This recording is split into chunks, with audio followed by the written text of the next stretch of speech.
Maka di hari kemerdekaan ini ada Pak Bupati Bandung Barat hari ini. Saya hari ini mengeluarkan surat edaran pada seluruh bupati wali kota untuk sifatnya ajakan, sifatnya himbauan. Karena setiap daerah punya otonom untuk menentukan sikapnya masing-masing. Himbauan dan ajakannya adalah pajak bumi dan bangunan perorangan yang tertunggak berpuluh-puluh tahun ke belakang agar dibebaskan, terhitung pembayarannya hanya tahun ini dan ke depan. Ini adalah sintesa dari berbagai problem yang bergelut. Kenapa? Nunggu yang bayar nunggak ya tidak akan pernah ada. Tapi membebaskannya agar dia ringan menjadi manusia yang merdeka. Kemudian membayar dengan hanya tahun ini jauh lebih meringankan. Itu sudah saya praktekkan dalam pembayaran pajak kendaraan bermotor. Ini spirit pemimpin menangkap gejolak yang terjadi, keinginan yang berkembang.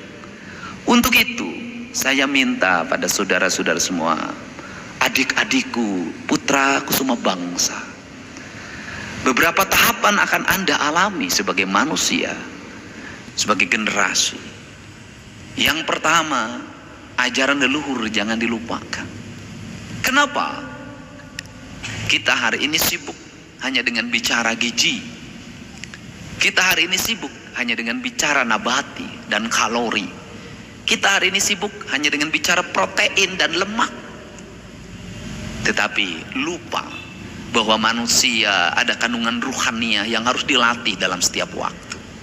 Maka saya ngajak anak-anak muda agar menjadi anak muda yang merdeka. Jangan diperbudak oleh keinginan yang ada dalam diri yang belum tentu punya kemampuan. Keinginan untuk punya motor, keinginan untuk punya mobil, keinginan untuk pakai skincare, keinginan pakai kawat gigi yang mahal, keinginan pakai handphone, keinginan berbagai aksesoris yang bersifat kekinian, dan itu menjadi salah satu keinginan kaum Gen Z. Kalau keinginan itu ternyata memperbudak orang tuamu, lakukanlah sesuatu dengan wajar sesuai dengan masanya. Raihlah sesuatu untuk masa depan. Lebih baik hari ini kita miskin, tapi ke depan kita kaya. Lebih baik hari ini perut kita sering dikosongkan untuk puasa Senin Kamis, tapi suatu saat kita kelebihan makanan untuk dibagi sama orang. Lebih baik hari ini kita berjalan kaki, dianggap badui oleh orang lain yang pikirannya sempit, padahal itu adalah pemahaman ilmu kesehatan yang hakiki.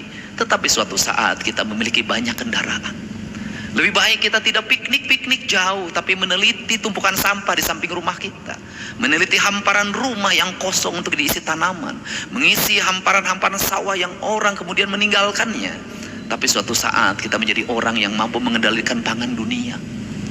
Lebih baik kita hari ini melihat jam tangan yang jelek dan diperbaiki, radio yang jelek kita perbaiki, TV yang hampir mati kita perbaiki dan kita gunakan. Tapi suatu saat kita menguasai industri elektronik. Mimpi itu akan kita wujudkan dan harus dibeli. Cara membeli mimpi adalah kerja keras, tanpa putus asa, terus melaju walaupun tantangannya berat. Itulah cara membeli mimpi. Dan Anda semua adalah orang-orang yang hari ini memiliki kesempatan untuk meraih mimpi dengan kerja keras itu. Semoga Indonesia ke depan memiliki rakyat yang memiliki kecerdasan dan memiliki pemimpin yang memiliki kearifan, dan itu semua adalah Anda sebagai generasi yang akan mewujudkannya. Di tangan Anda lah negara ini akan berkibar di seantero dunia, dihormati, dihargai, tanpa ada Pak Kapolda, Pak Ketua DPRD, Pak Kajati mewakilinya. Hari ini kita akan menandatangani kesepakatan bersama pemerintah Provinsi Jawa Barat nanti membebaskan lahan dari stasiun kereta cepat Padalarang tembus ke Kota Baru Parahyangan. Kemudian dari Kota Baru Parahyangan ada jalan melingkar sampai Cipatat, sehingga nanti tidak akan lagi ada kemacetan di sana, Pak. Dan seluruh biaya pembangunannya akan ditanggung oleh PT Kota Baru Parahyangan. Provinsi Jawa Barat bertugas membebaskan lahannya dan kita akan mulai tahun 2026.